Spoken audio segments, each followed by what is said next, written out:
നമസ്കാരം. മാർക്കറ്റ് വാച്ചിലേക്ക് വീണ്ടും സ്വാഗതം. ഓഹരി വിപണിയെ സംബന്ധിച്ചോളം വലിയ തോതിൽ വിൽപ്പന സമ്മർദ്ദമുണ്ടായ വാരമാണ് കടന്നുപോയത്. കഴിഞ്ഞ ദിവസങ്ങളിലെല്ലാം തന്നെ ആ വിപണി നഷ്ടത്തിലായിരുന്നു. അമേരിക്കൻ ഫെഡറൽ റിസർവ് പലിശ നിരക്ക് വർദ്ധിപ്പിക്കുമെന്നൊരു ആശങ്കയെ തുടർന്നായിരുന്നു വിപണിയിൽ തുടക്കത്തിൽ വിൽപ്പന സമ്മർദ്ദമുണ്ടായത്. പക്ഷേ ഫെഡറൽ റിസർവിന്റെ തീരുമാനം പുറത്തു വന്നതിന് ശേഷം ആദ്യ ദിവസം വിപണിയിൽ ഒരു തിരിച്ചുവരവുണ്ടായി. പക്ഷേ വീണ്ടും വിപണി വിൽപ്പന സമ്മർദ്ദത്തിന്റെ പിടിയിലാവുന്നതാണ് നമ്മൾ കണ്ടത്. 8570 ലെവലിലാണ് നിഫ്റ്റിയുടെ ക്ലോസിംഗ് വെള്ളിയാഴ്ച ഉണ്ടായിരിക്കുന്നത്. വളരെ പ്രധാനപ്പെട്ട ഒരു വാരമാണ്. പ്രത്യേകിച്ചും നിക്ഷേപകർ വളരെ ജാഗ്രതയോടുകൂടി വിപണിയിൽ നീങ്ങേണ്ട സമയമാണ്. അപ്പോൾ അതുപോലെ ഹെഡ്ജ് എക്സിക്യൂട്ടീവ്സിന്റെ ചീഫ് എക്സിക്യൂട്ടീവ് ഓഫീസറായ എൻ ഭുവനേന്ദ്രനാണ് മാർക്കറ്റ് വാച്ചിൽ പങ്കെടുക്കുന്നത്. വിപണിയിലൊരു വിൽപ്പന സമ്മർദ്ദത്തിന്റെ സാഹചര്യം തന്നെയാണ് ഇപ്പോൾ നിൽക്കുന്നത്. ഇതേത് തരത്തിലായിരിക്കാം വിപണി വരും ദിവസങ്ങളിൽ പോകാൻ സാധ്യത? മാർക്കറ്റ് ഓവറോൾ ഒരു കറക്ഷൻ മോഡിൽ തന്നെ. നമ്മൾ ലാസ്റ്റ് 2 എപ്പിസോഡായിട്ട് നമ്മൾ പറയുന്നതാണ് മാർക്കറ്റിന്റെ സെന്റിമെന്റ്സ് കുറച്ച് വീക്കാണ്. പക്ഷെ ഇപ്പോഴത്തെ മാർക്കറ്റിന്റെ മൂവിൽ ഇൻവെസ്റ്റേഴ്സ് പോലും ഹാപ്പി അല്ല. കാരണം എക്കണോമിക് സിറ്റുവേഷൻ എല്ലാം വളരെ ബെറ്ററാണ്. നമുക്കറിയാം ഇൻഷുറൻസ് ബില്ല് പാസ്സായി, അതുപോലെ തന്നെ സ്പെക്ട്രം ഓപ്ഷൻ വളരെ പെർഫെക്റ്റ് ആയിരുന്നു, കോൾ ഓപ്ഷൻ നടന്നു, അതിൽ RBI റേറ്റ് കട്ട് വന്നു. ഇതെല്ലാം തന്നെ പെർഫെക്റ്റ് ആയി നിൽക്കുന്ന സമയത്ത് മാർക്കറ്റ് പുതിയ ഹൈ ബ്രേക്ക് ചെയ്യേണ്ട സമയത്താണ് US വീണ്ടും US എക്കണോമി ഇൻട്രസ്റ്റ് റേറ്റ് കൂട്ടുമെന്നുള്ള ന്യൂസ് മാർക്കറ്റിൽ വളരെ നെഗറ്റീവായിട്ട് ഹോണ്ട് ചെയ്യുന്നു. FISന്റെ വിഡ്രോവൽ വരാം. ഇതിന്റെ ഒരു റീസൺ എന്ന് പറയുന്നത് FI ഡ്രിവൺ ആയിട്ടുള്ള മാർക്കറ്റാണ്. ലാസ്റ്റ് വീക്ക് പോലും FIS ഇന്ത്യൻ മാർക്കറ്റിൽ ആക്റ്റീവ് അല്ല. അതേസമയത്ത് ഡൊമസ്റ്റിക് ഇൻസ്റ്റിറ്റ്യൂഷൻ വളരെ ആക്റ്റീവ് സെല്ലിംഗ് മോഡിലേക്ക് മൂവ് ചെയ്തു. അപ്പോൾ ഓവറോൾ സെന്റിമെന്റ്സ് വീക്കാണ്. നമുക്കറിയാം കഴിഞ്ഞ 3-4 മാസമായിട്ട് മാർക്കറ്റിൽ ഇൻവെസ്റ്റേഴ്സിന് റിട്ടേൺ നൽകുന്നില്ല. സെലക്റ്റീവ് ആയിട്ടുള്ള ഒരു ബൈയിങ്, ആ സ്റ്റോക്കിൽ മാത്രമുള്ള മൂവ്, IT ഫാർമ സെക്ടറിൽ മാത്രമാണ് ഇൻവെസ്റ്റേഴ്സിന് റിട്ടേൺ കൊടുക്കുന്നത്. പക്ഷേ ഇൻവെസ്റ്റേഴ്സിന്റെ എക്സ്പോഷർ ആ ഒരു സെക്ടറിൽ വളരെ കുറവാണ്. കോമൺ പബ്ലിക് എല്ലാം ഹോൾഡ് ചെയ്യുന്ന സ്റ്റോക്കൊക്കെ തന്നെ ബാങ്കിങ് സെക്ടർ, അതുപോലെ തന്നെ മറ്റ് പല ഓയിൽ ആൻഡ് ഗ്യാസ് സെക്ടറിലൊക്കെ തന്നെയാണ് അവരുടെ കൂടുതൽ എക്സ്പോഷർ കിടക്കുന്നത്. നമുക്കറിയാം ഈ FIS ഡ്രിവൺ ആയിട്ടുള്ള ഒരു മാർക്കറ്റാണ്. FIS ഫ്യൂച്ചേഴ്സിൽ വളരെ ആക്റ്റീവാണ്, ഓപ്ഷൻസിൽ ആക്റ്റീവാണ്. അപ്പോൾ അവരും ഒരു ട്രേഡിംഗ് മോഡിലേക്ക് മൂവ് ചെയ്തു എന്നുള്ളതാണ് നമ്മൾ ഇതിനകത്ത് നിന്ന് മനസ്സിലാക്കുന്നത്. ഇതിന്റെ ഒരു പ്രധാന റീസൺ സ്റ്റോക്ക് മാർക്കറ്റിൽ സ്റ്റോക്കിന്റെ റിസൾട്ടിന്റെ അതിന്റെ റിഫ്ലക്ഷൻ ആയിരിക്കണം സ്റ്റോക്ക് മാർക്കറ്റിൽ വരേണ്ടത്, അല്ലെ ഇന്ത്യൻ എക്കണോമിയുടെ റിഫ്ലക്ഷൻ ആയിരിക്കണം സ്റ്റോക്ക് മാർക്കറ്റിൽ വരേണ്ടത്. എന്നാൽ ഇപ്പോഴതല്ല സംഭവിക്കുന്നത്. ഏത് സ്റ്റോക്കിലേക്ക് ഫ്ലോ പോകുന്നു അതിന്റെ റിഫ്ലക്ഷനാണ്. നമുക്കിപ്പോൾ റിലയൻസ് എടുത്താലും സ്റ്റേറ്റ് ബാങ്ക് ഓഫ് ഇന്ത്യ എടുത്തു, ലാസ്റ്റ് 3-4 ക്വാർട്ടർ ആയിട്ട് കണ്ടിന്യൂസ് പ്രോഫിറ്റ് പോസ്റ്റ് ചെയ്യാണ്. എന്നാൽ ആ പ്രോഫിറ്റിന്റെ റിഫ്ലക്ഷൻ ഒരിക്കലും സ്റ്റോക്ക് മാർക്കറ്റിൽ അല്ലെങ്കിൽ സ്റ്റോക്കിന്റെ പ്രൈസിൽ നമ്മൾ കാണുന്നില്ല. അപ്പോൾ മാർക്കറ്റ് ഇപ്പോഴും ഒരു നെഗറ്റീവ് ടെറിട്ടറിയിലാണ് മൂവ് ചെയ്യുന്നത്. ഇത് കണ്ടിന്യൂ ചെയ്യാനാണ് സാധ്യത. ഞാൻ ലാസ്റ്റ് വീക്ക് 8620 ബ്രേക്ക് ചെയ്യുകയാണെങ്കിൽ മാർക്കറ്റ് നെഗറ്റീവ് പോകുമെന്ന് പറഞ്ഞിരുന്നു. ലാസ്റ്റ് വീക്ക് നമുക്കറിയാം 820 വന്ന് വീണ്ടും മാർക്കറ്റിൽ നല്ലൊരു റിക്കവറി സംഭവിച്ചിരുന്നു. US റേറ്റ് കട്ട് വരുന്നില്ല, റേറ്റ് ഇൻക്രീസ് ചെയ്യുന്നില്ല എന്നുള്ളൊരു ന്യൂസ് വന്നത് വീണ്ടും മാർക്കറ്റ് നല്ല ഒരു അപ് മൂവ് വന്നിരുന്നു. 8800 വന്നെങ്കിലും ആ അപ് മൂവ് സസ്റ്റെയിൻ ചെയ്യാൻ മാർക്കറ്റിന് കഴിയുന്നില്ല. വീണ്ടും വളരെ ഷാർപ്പായിട്ടുള്ള സെല്ലിംഗ് മോഡിലേക്ക് മാർക്കറ്റ് പോവുകയാണ്. അപ്പോൾ മാർക്കറ്റ് ഇപ്പോഴും ഒരു നെഗറ്റീവ് സോണിലാണ് മൂവ് ചെയ്യുന്നത്. ഇൻവെസ്റ്റേഴ്സ് ഒരു കോഷ്യസ് അപ്രോച്ച് എടുക്കുന്നതായിരിക്കും നല്ലത്. നിക്ഷേപകർ അത്ര ഹാപ്പി അല്ല എന്ന് താങ്കൾ തന്നെ പറഞ്ഞു. അടുത്ത ദിവസം കണ്ടൊരു പരാമർശം ഓർക്കുകയാണ്. നിക്ഷേപകർ 2020 മത്സരമാണ് ആഗ്രഹിക്കുന്നത്, പക്ഷേ സർക്കാരിൻ്റെത് ഒരു ടെസ്റ്റ് ക്രിക്കറ്റ് ആണ്. അല്ല, അത് കറക്റ്റാണ്. കാരണം എന്താ അറിയുമോ, സർക്കാരിന് അങ്ങനെ ചെയ്യാൻ സാധിക്കുകയുള്ളൂ. ഞാൻ നമ്മൾ എപ്പിസോഡ് ഡിസ്കസ് ചെയ്ത് തന്നെയാണ് കാര്യം. ഒരിക്കലും ഒരു മിറാക്കിൾ സംഭവിക്കാൻ പോകുന്നില്ല. പക്ഷെ ഇന്ത്യക്ക് അനുകൂലമായിട്ടുള്ള കാര്യങ്ങൾ, ഡിസിഷൻ മേക്കിംഗ് വളരെ ഫാസ്റ്റായിട്ട് നടക്കുന്നത്. ഇനി നമുക്ക് ലാൻഡ് അക്വിസിഷൻ ബില്ലാണ്, അതുകൂടി പാസ്സാവുകയാണെങ്കിൽ ഇന്ത്യയെ സംബന്ധിച്ച് അത് വലിയൊരു പോസിറ്റീവ് തന്നെയാണ്. ഇത് ത്തിലേക്കുള്ളൊരു മൂവ്, അതൊരു ഫൈനൽ മൂവ് തന്നെ ആയിരിക്കാം. ബാക്കിയല്ല, ഇപ്പോൾ ഇൻഷുറൻസ് ബില്ല് നമ്മൾ നേരത്തെ പറഞ്ഞതെല്ലാം തന്നെ റൈറ്റ് ട്രാക്കിൽ മൂവ് ചെയ്യുന്നു. ഈ ലാൻഡ് അക്വിസിഷൻ ബില്ല് എന്ന് പറയുന്ന ഒരു മേജർ മൂവ് തന്നെയാണ്. അതുകൂടി പാസ്സാവുകയാണെങ്കിൽ തീർച്ചയായിട്ടും അതൊരു മാർക്കറ്റിനൊരു ബൂസ്റ്റ് ആയിരിക്കാം. അടുത്തൊരു മാർക്കറ്റിന്റെ മൂവ് എന്ന് പറയുന്നത് റിസൾട്ട്, ഫൈനൽ റിസൾട്ടിലേക്ക് നമ്മൾ പോവുകയാണ് നെക്സ്റ്റ് മന്തോടുകൂടി.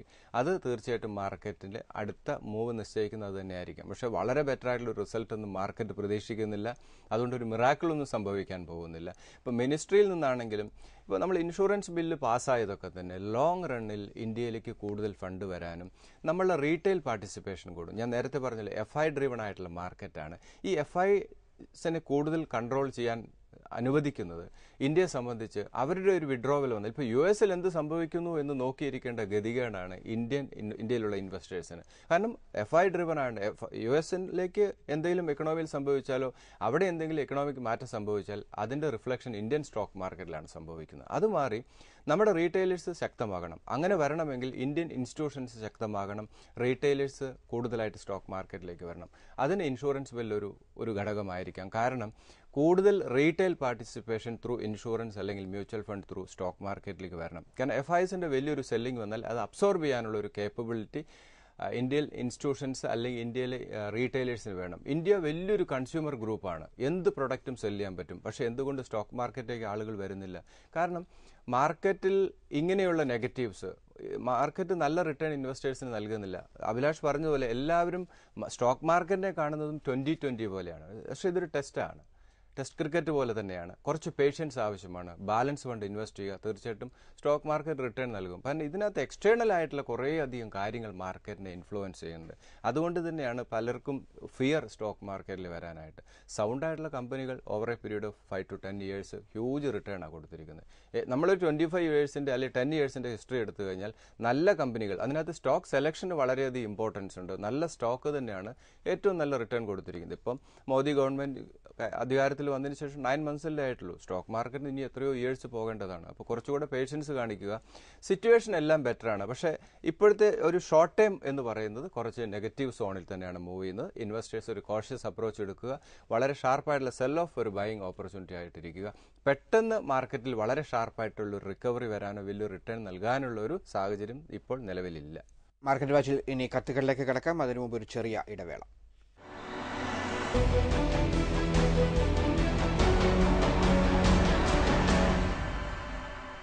ഈ വാരം ലഭിച്ച മെയിലുകളിലേക്ക് പോകാം. ശ്രീ ബാബു, അദ്ദേഹത്തിന് അറിയേണ്ടത് doctor Datson lab, Aban offshore, BEML and Marksans pharma.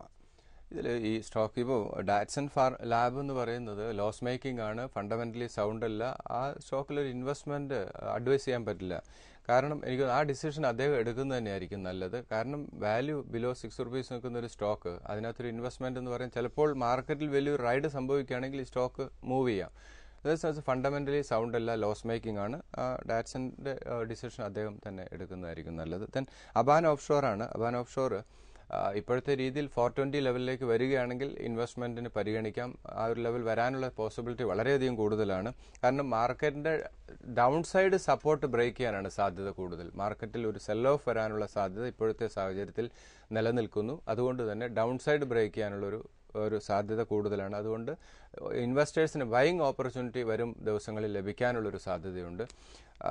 ഇത് തീർച്ചയായിട്ടും നമുക്ക് അങ്ങനെ ഒരു ഡിസിഷനിലേക്ക് എത്താൻ സാധിക്കില്ല. FISന്റെ വളരെ ആക്റ്റീവായിട്ടുള്ള ഒരു പാർട്ടിസിപ്പേഷൻ വീണ്ടും വരികയാണെങ്കിൽ മാർക്കറ്റിൽ ഷാർപ്പായിട്ടുള്ള റിക്കവറി നമുക്ക് സംഭവിക്കാം. അതുകൊണ്ടാണ് 2 or 3 സ്റ്റേജ് ആയിട്ട് ഇൻവെസ്റ്റ്മെന്റ് നടത്തുക എന്ന് പറയുന്നത്. പബ്ലിക് സെക്ടർ ബാങ്കുകളും അതുപോലെ തന്നെ private sector bank, oil and gas സെക്ടറൊക്കെ തന്നെ, അതുപോലെ മെറ്റൽ സെക്ടറൊക്കെ തന്നെ വളരെ ഡീപ്പ് കറക്ഷനിലാണ് മൂവ് ചെയ്യുന്നത്. അതിൻ്റെയൊക്കെ വാല്യുവേഷൻ വളരെ ഫെയർ വാല്യൂവിലാണ് മൂവ് ചെയ്യുന്നത്. അപ്പോൾ അങ്ങനെയുള്ള സ്റ്റോക്കുകൾ ഐഡന്റിഫൈ ചെയ്യുക. ലോങ് ടേം പോയിന്റ് ഓഫ് വ്യൂയോട് കൂടിയിട്ട് ഒരു ഇൻവെസ്റ്റ്മെന്റ് ഇപ്പോഴത്തെ രീതിയിൽ അഡ്വൈസബിൾ ആയിട്ടുള്ളൂ. കാരണം അടുത്ത റിസൾട്ട് സീസണും അത്രത്തോളം ഒരു എൻകറേജിങ് ആയിരിക്കില്ല. അതുകൊണ്ട് മാർക്കറ്റിൽ വളരെ ഷാർപ്പായിട്ടുള്ള റിക്കവറിക്കുള്ള സാധ്യത കുറവാണ്. ലാൻഡ് അക്വിസിഷൻ ബിൽ പാസ്സാവുകയാണെങ്കിൽ തീർച്ചയായിട്ടും മാർക്കറ്റിൽ വീണ്ടും ഒരു റൈഡ് പ്രതീക്ഷിക്കാം. പക്ഷേ ടോട്ടലി ഇന്ത്യ ഒരു കുതിപ്പിന് തയ്യാറെടുത്തിരിക്കുകയാണ്, ഇന്ത്യൻ സ്റ്റോക്ക് മാർക്കറ്റും. അതിനു മുമ്പുള്ള ചെറിയൊരു കിതപ്പ് എന്ന് വേണമെങ്കിൽ നമുക്കിതിനെ വിശേഷിപ്പിക്കാം. പക്ഷെ അതൊക്കെ ഒരു വലിയൊരു ബൈയിങ് ഓപ്പർച്യൂണിറ്റി ആയിരിക്കും. അതിൽ അബാൻ ഓഫ്ഷോർ 420, 380 സപ്പോർട്ട് ലെവലാണ്. 528 ആണ് സ്റ്റോക്കിൽ ഇമ്മീഡിയറ്റ് വരാവുന്ന റെസിസ്റ്റൻസ്. ദെൻ BEML ആണ്. ഫണ്ടമെന്റലി സൗണ്ട് ആണ്. വളരെ ഷാർപ്പായിട്ടുള്ള റിക്കവറി ഈ സ്റ്റോക്കിൽ സംഭവിച്ചു. കാരണം മേക്ക് ഇൻ ഇന്ത്യ പോലെയുള്ള മൂവ്, ഗവൺമെന്റ് എടുക്കുന്ന സ്റ്റേണായ സ്റ്റെപ്പ്, ഇതാണ് ഈ സ്റ്റോക്കിൽ വന്നിരിക്കുന്ന ഷാർപ്പായിട്ടുള്ളൊരു മൂവിന് കാരണം. അതിൽ ഡിസ്ഇൻവെസ്റ്റ്മെന്റ് ഇതിനൊക്കെ പരിഗണിക്കാവുന്ന ഒരു സ്റ്റോക്കാണ്. BEML ഫണ്ടമെന്റലി വളരെ സൗണ്ട് ആണ്. വാല്യുവേഷൻ ഇപ്പോൾ കുറച്ച് ഹയർ വാല്യൂവിലാണ് മൂവ് ചെയ്യുന്നത്. അഗൈൻ 900 ലെവലിലേക്ക് വരികയാണെങ്കിൽ മാത്രം ഇൻവെസ്റ്റ്മെന്റിന് പരിഗണിക്കുക. ദെൻ 780 സപ്പോർട്ട് ലെവലാണ്. ഈ ലെവൽ വരികയാണെങ്കിൽ മാത്രം, ഇപ്പോഴത്തെ വാല്യുവേഷൻ കുറച്ച് ഹൈ വാല്യൂവിലാണ് മൂവ് ചെയ്യുന്നത്. ഈ ഒരു ലെവലിലേക്ക് BEML വരികയാണെങ്കിൽ തീർച്ചയായിട്ടും ഇൻവെസ്റ്റ്മെന്റിന് പരിഗണിക്കുക. 1250 സ്റ്റോക്കിൽ ഇമ്മീഡിയറ്റ് വരാവുന്ന ഒരു മേജർ റെസിസ്റ്റൻസ് ആണ്. ദെൻ മാർക്സൺസ് ഫാർമയാണ്. ഫണ്ടമെന്റലി സൗണ്ട് ആണ്. 54 ഒരു ലെവൽ ഇൻവെസ്റ്റ്മെന്റിന് പരിഗണിക്കുക. ദെൻ 42 സപ്പോർട്ട് ലെവൽ ഹോൾഡ് ചെയ്യുന്നു. വളരെ ബെറ്റർ ആയിട്ടുള്ള റിസൾട്ട് അനൗൺസ് ചെയ്യുന്നു. ഫണ്ടമെന്റലി വളരെ സൗണ്ട് ആണ്. ലോങ് ടേം പോയിന്റ് ഓഫ് വ്യൂവിൽ ഇൻവെസ്റ്റ്മെന്റിന് പരിഗണിക്കാം. 72 ആണ് സ്റ്റോക്കിൽ ഇമ്മീഡിയറ്റ് വരാവുന്ന റെസിസ്റ്റൻസ്. അദ്ദേഹത്തിന്റെ സ്റ്റോക്കുകളെല്ലാം തന്നെ അത്രത്തോളം ബെറ്റർ അല്ല. അതിൽ BEML ഇൻവെസ്റ്റ്മെന്റിന് പരിഗണിക്കാം. മാർക്സൺസ് ഫാർമ, അബാൻ ഓഫ്ഷോർ അടുത്തൊരു കറക്ഷൻ വരുമ്പോൾ ഇൻവെസ്റ്റ്മെന്റിന് പരിഗണിക്കുക. ഇനി അടുത്ത കത്തിലേക്ക് പോകാം. ശ്രീ AKJയുടെ മെയിലാണ്. സ്പാർക്ക്, അശോക് ലൈലാൻഡ്, ഹിൻഡാൽകോ ആൻഡ് അൾട്രാടെക് സിമെന്റ് എന്നീ സ്റ്റോക്കുകളെ കുറിച്ചാണ് അദ്ദേഹത്തിന് അറിയേണ്ടത്? അഭിലാഷ്, ഇത് ഫണ്ടമെന്റലി വളരെ സൗണ്ട് ആയിട്ടുള്ള ഒരു സ്റ്റോക്ക് തന്നെ. എല്ലാ സ്റ്റോക്കുകളും ഇതിൽ സ്പാർക്ക് എടുത്താലും Ashok Leyland, Hindalco and UltraTech cement, fundamentally ഈ സ്റ്റോക്കുകളെല്ലാം തന്നെ സൗണ്ടാണ്. ഈ സ്റ്റോക്ക് എല്ലാം തന്നെ മറ്റ് റീറ്റെയിൽ ഇൻവെസ്റ്റേഴ്സിന് ഇൻവെസ്റ്റ്മെന്റിന് പരിഗണിക്കാം. ഞാൻ പറയുന്ന ലെവലിലേക്ക് വരുമ്പോൾ ഇൻവെസ്റ്റ്മെന്റിന് തീർച്ചയായിട്ടും പരിഗണിക്കാം. സ്പാർക്ക് വളരെ ഷാർപ്പായിട്ടുള്ള ഒരു മൂവ്, USFDA എടുത്ത ഡിസിഷൻ ഈ സ്റ്റോക്കിൽ വളരെ നാളുകൾ ഈ സ്റ്റോക്ക് 150, 120 ലെവൽ മൂവ് ചെയ്താണ്. ഈ റീസെന്റ് ആയിട്ടാണ് വളരെ ഷാർപ്പായിട്ടുള്ള റിക്കവറി സംഭവിച്ചത്. 450, 380 അഗൈൻ ഈ സ്റ്റോക്കിൽ ഒരു സപ്പോർട്ട് ലെവലായിട്ട് ഹോൾഡ് ചെയ്യുന്നു. 380 ലെവൽ വരികയാണെങ്കിൽ നമുക്ക് തീർച്ചയായിട്ടും ഇൻവെസ്റ്റ്മെന്റിന് പരിഗണിക്കാം.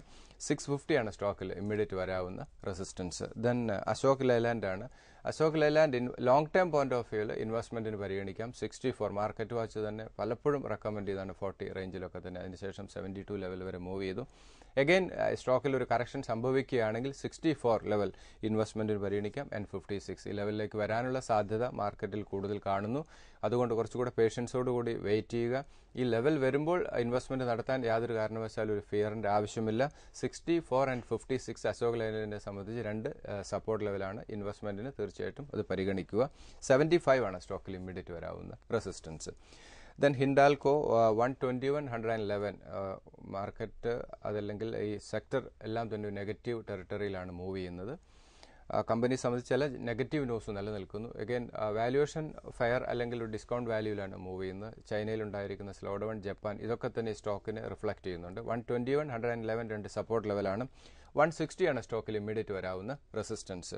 ദെൻ അൾട്രാടെക് സിമന്റ് ആണ്. ഫണ്ടമെന്റലി വളരെ സൗണ്ട് ആയിട്ട് ലോങ് ടേം പോയിന്റ് ഓഫ് വ്യൂവിൽ പോർട്ട്ഫോളിയോയിൽ കൊണ്ടുവരാവുന്ന ഒരു സിമന്റ് കമ്പനിയാണ് അൾട്രാടെക് സിമന്റ്. ഇപ്പോഴത്തെ വാല്യൂഷൻ കുറച്ച് ഹയർ വാല്യൂലാണ് മൂവ് ചെയ്യുന്നത്. 2670 ലെവലിലേക്ക് വരികയാണെങ്കിൽ ഫസ്റ്റ് എൻട്രി. ദെൻ 2420 വരണമെങ്കിൽ വളരെ ഷാർപ്പായിട്ടുള്ള ഡീപ്പായിട്ടുള്ള കറക്ഷൻ സംഭവിക്കുകയാണെങ്കിൽ മാത്രമേ വരികയുള്ളൂ. ഈവൻ 2700 ബിലോ ഈ സ്റ്റോക്ക് അക്യുമുലേറ്റ് ചെയ്യുക. 3200 ആണ് സ്റ്റോക്കിൽ ഇമ്മീഡിയറ്റ് വരാവുന്ന റെസിസ്റ്റൻസ്. ഇതിൽ Sparc, Ashok Leyland, UltraTech, Hindalco fundamentally സൗണ്ടാണ്. ഈ ലെവൽ വരുമ്പോൾ മറ്റ് നിക്ഷേപകർക്കും ഇൻവെസ്റ്റ്മെന്റിന് ഒരു പോർട്ട്ഫോളിയോ ബിൽഡ് ചെയ്യാനായിട്ട് ഈ സ്റ്റോക്ക് ഉപയോഗിക്കാം. അടുത്ത കത്തിലേക്ക് പോകുന്നു. ശ്രീ പീറ്റർ, അദ്ദേഹത്തിന് അറിയേണ്ടത് Escorts, Crompton grieves, L&T finance, ഒപ്പം തന്നെ അദ്ദേഹം പൈനിയർ ഡിസ്റ്റിലറീസിനെ കുറിച്ചും ചോദിക്കുന്നുണ്ട്. എസ്കോട്ട്സ് ഫണ്ടമെന്റലി വളരെ സൗണ്ടാണ്. ഇൻവെസ്റ്റ്മെന്റിന് പരിഗണിക്കാം. ഇപ്പോഴത്തെ കറക്ഷൻ വളരെ ഒരു റിക്കവറി ഈ സ്റ്റോക്കിൽ സംഭവിച്ചിരുന്നു. അടുത്തൊരു ലെവൽ 120 ലെവലിലേക്ക് വരികയാണെങ്കിൽ long term point of view ഇൻവെസ്റ്റ്മെന്റിന് തീർച്ചയായിട്ടും അത് സ്റ്റോക്ക് പരിഗണിക്കാം. 111, 120 രണ്ട് സപ്പോർട്ട് ലെവലാണ്.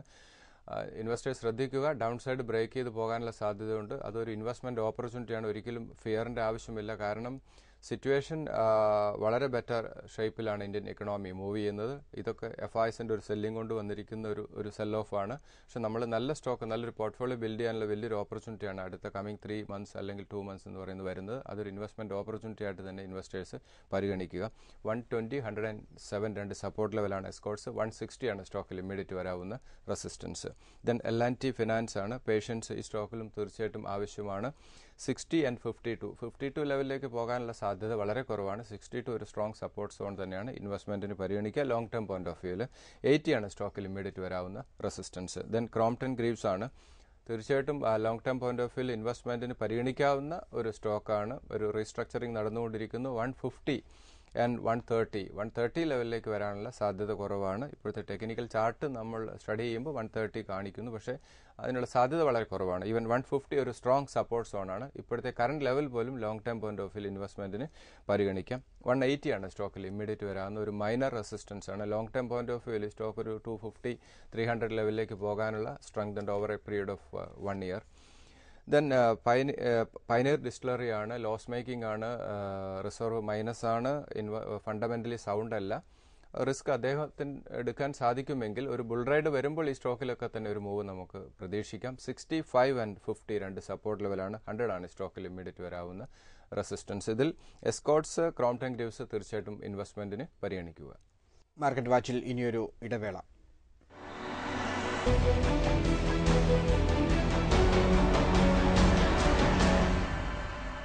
മാർക്കറ്റ് വാച്ചിലേക്ക് വീണ്ടും സ്വാഗതം. അടുത്ത കഥയിലേക്ക് ശ്രീ ദിലീപിന്റെ മെയിലാണ്.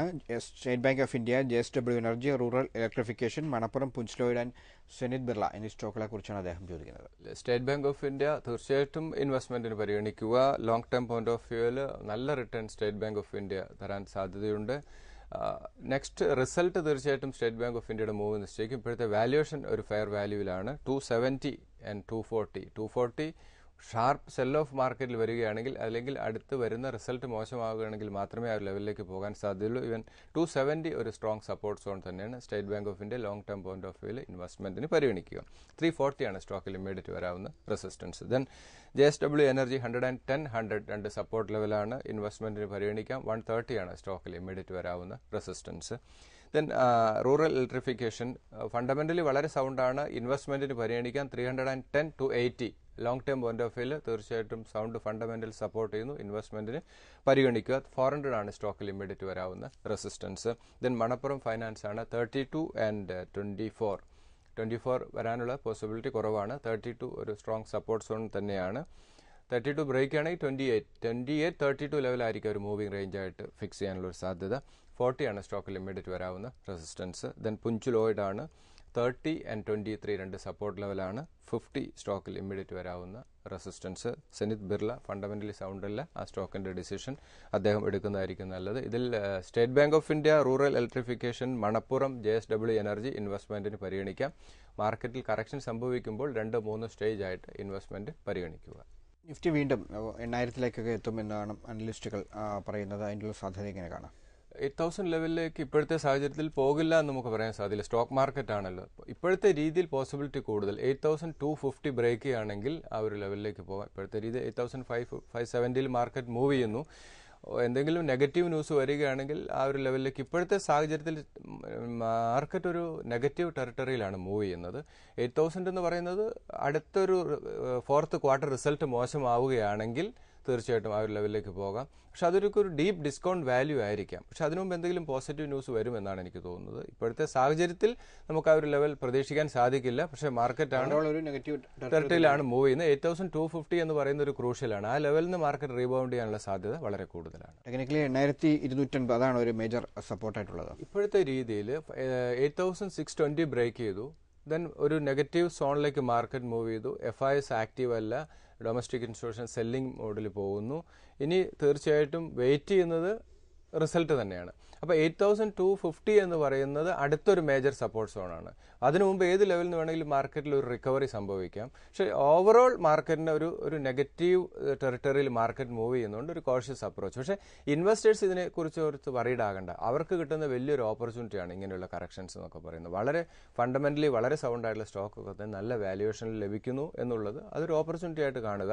8250 ബ്രേക്ക് ചെയ്യുകയാണെങ്കിൽ അത് വീണ്ടും 8000 ലെവലിലേക്ക് പോകാം. ഇപ്പോഴത്തെ സാഹചര്യത്തിൽ അതിനുള്ളൊരു സാധ്യത നിലനിൽക്കുന്നു, ഗ്ലോബലി തന്നെ നിലനിൽക്കുന്നു. അപ്പോൾ ഒരു കോഷ്യസ് അപ്രോച്ച് എടുക്കുക എന്ന് ഞാൻ പറയുന്നതിൻ്റെ റീസൺ അതാണ്. അതോടൊപ്പം തന്നെ സ്റ്റേജ് ബൈ സ്റ്റേജ് ആയിട്ട് ഇൻവെസ്റ്റ് ചെയ്യുക.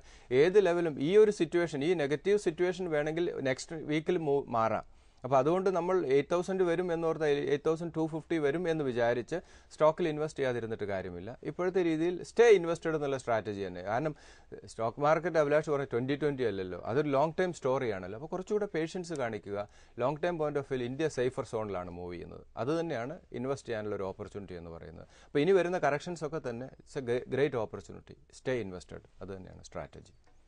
മാർക്കറ്റ് വാച്ചിന്റെ ലക്കം അവസാനിക്കുന്നു. വിപണിയെ സംബന്ധിച്ച നിങ്ങളുടെ സംശയങ്ങൾ തുടർന്നും investment@asiannews.in എന്ന ഇമെയിൽ വിലാസത്തിൽ അയയ്ക്കുക. ഹെഡ്ജ് ഗ്രീസിന്റെ ചീഫ് എക്സിക്യൂട്ടീവ് ഓഫീസറായ എൻ ഭുവനേന്ദ്രനാണ് മാർക്കറ്റ് വാച്ചിലൂടെ നിങ്ങളുടെ സംശയങ്ങൾക്ക് മറുപടി നൽകുന്നത്. മാർക്കറ്റ് വാച്ച് ഇനി അടുത്തയാഴ്ച ഇതേ ദിവസം ഇതേ സമയം. നമസ്കാരം.